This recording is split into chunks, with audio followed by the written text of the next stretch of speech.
Pek çok ülkede bir yeri ziyaret etmeden önce bile nasıl bir yer olduğunu önceden bildiğimizi düşünürüz.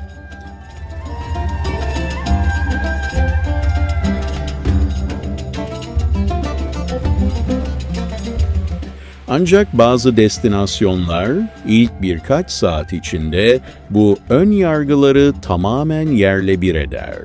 Özbekistan da bunlardan biridir.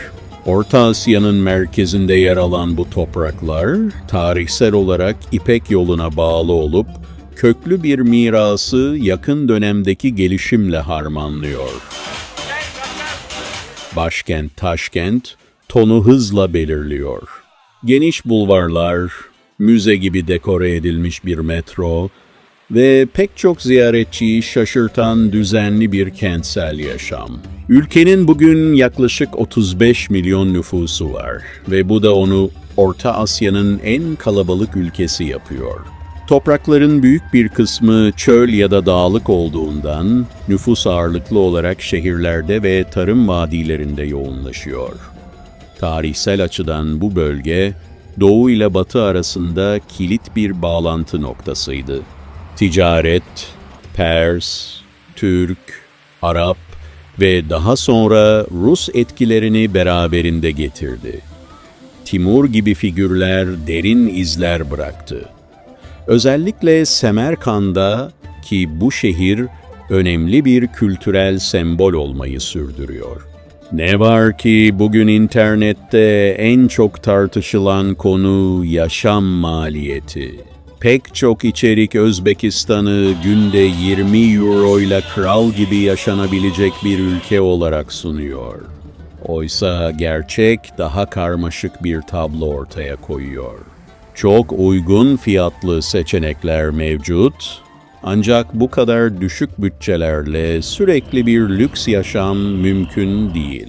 Örneğin yerel bir restoranda yemek, özellikle turistik bölgelerde ya da İngilizce ve Rusça menü sunan yerlerde tabak başına yaklaşık 8 ila 9 euroya mal oluyor. Yerel lokantalarda daha düşük fiyatlar bulmak mümkün olsa da, ülke zaman zaman iddia edildiği kadar ucuz değil. Konaklama da benzer bir mantık izliyor. Avrupa ile kıyaslandığında oldukça uygun fiyatlı, ancak konuma ve konfor düzeyine göre farklılık gösteriyor. Pek çok gezginin dikkatini çeken bir diğer husussa, güvenlik güçlerinin görünür varlığı. Sokaklarda, metro çıkışlarında ve merkezi alanlarda polis oldukça fazla. Buna karşın genel atmosfer sakin ve düzenli olup bu durum pek çok ziyaretçiyi şaşırtıyor.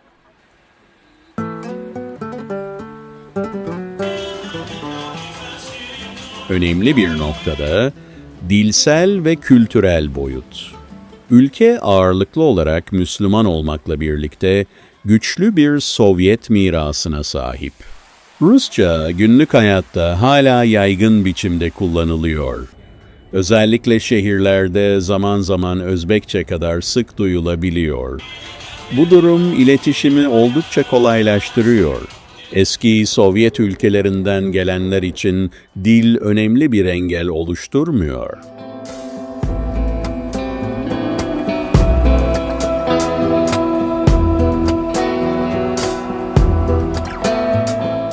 Turizm hala gelişme aşamasında. Ziyaretçilerin büyük çoğunluğu komşu ülkelerden, Müslüman nüfusun yoğun olduğu bölgelerden ve Rusya'dan geliyor. Semerkand veya Buhara gibi şehirlerin dışında turistik yoğunluk görece düşük kalıyor.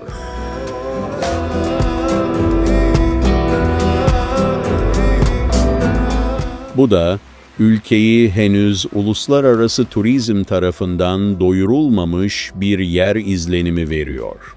Ekonomik açıdan ülke, altın, gaz ve pamuk gibi kaynaklara bağımlı olup, bu kaynaklar ihracatta ve bölgesel istikrarda kilit rol oynuyor. Sık gündeme gelen bir diğer konu ise kültürel kimlik. Özbekistan ağırlıklı olarak Müslüman olmakla birlikte Kentsel yaşam, çeşitli yaşam tarzlarını barındırıyor. Şehirlerde dini gelenekler, modern kafeler, alışveriş merkezleri ve gece kültürel etkinlikleriyle bir arada var oluyor. Güvenlik de sıkça ele alınan bir başlık. Pek çok gezgin, pazar yerlerinde ve turistik bölgelerde kendini rahat hissettiğini belirtirken, bazıları polisin görünür varlığına ve kentsel alanlardaki sosyal eşitsizliklere dikkat çekiyor.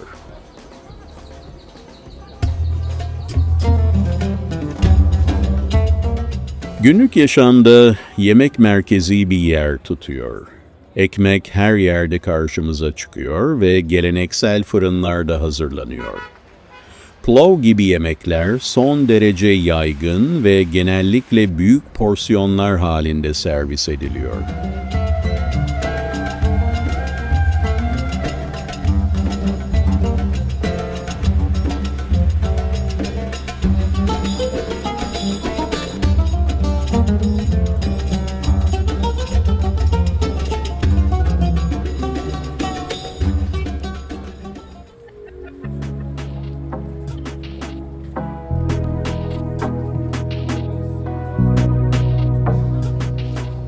Çoğunlukla el yapımı olan samsa böreği de her yerde bulunabiliyor. Seyahat ederken aşırı sıcak aylardan kaçınmak önemli. Zira yazın bazı şehirler çok yüksek sıcaklıklara ulaşabiliyor. Yaz sonu ve sonbahar gibi ılıman mevsimler, Buhara veya Semerkant gibi tarihi şehirleri keşfetmek için genellikle en uygun dönemler olarak öneriliyor. Taşkent'te dikkat çeken bir ayrıntı ise kentsel trafiğe hakim olan, lisans altında yerel olarak üretilen çok sayıda araç.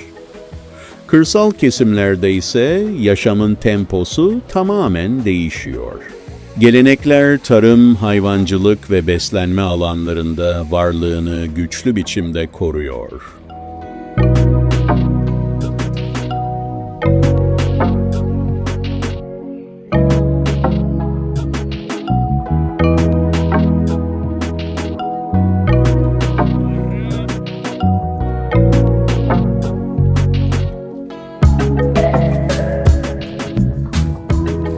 Pek çok aile hala kendi ekmeğini odun ateşinde pişiriyor.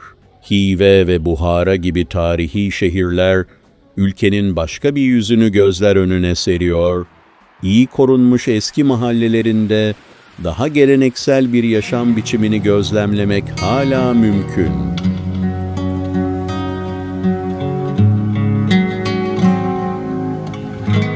Çorsu aynı zamanda hediyelik eşya almak için de mükemmel bir yer. Turistler genellikle ipek eşarplar, el işlemeli tekstil ürünleri, geleneksel halılar ve doğu motifleriyle süslenmiş seramikler arıyor.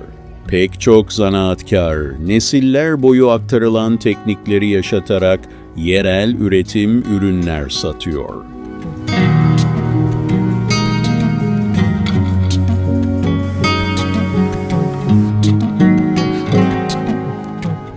Bu pazarı gerçekten özel kılan şey ise insani atmosferi.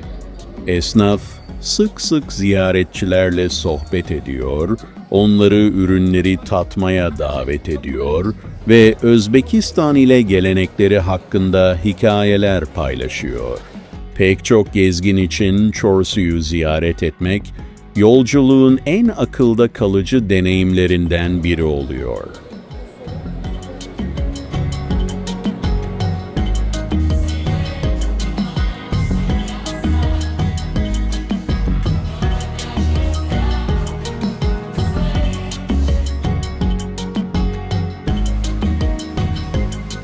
Daha turistik alanlardan uzakta, günlük yaşamın otantik bir dilimini keşfetme fırsatı. Özbekistan tek bir görüntüye indirgenemez. Kentsel modernlik, tarihi miras ve çeşitli toplumsal gerçeklikler arasında hem merak hem de tartışma uyandıran bir ülke. Hayal edilenden çok farklı gerçekliklere sahip, Az bilinen başka ülkeleri de keşfetmek istiyorsanız kanalı takip edebilirsiniz. Yakında daha fazla destinasyon geliyor.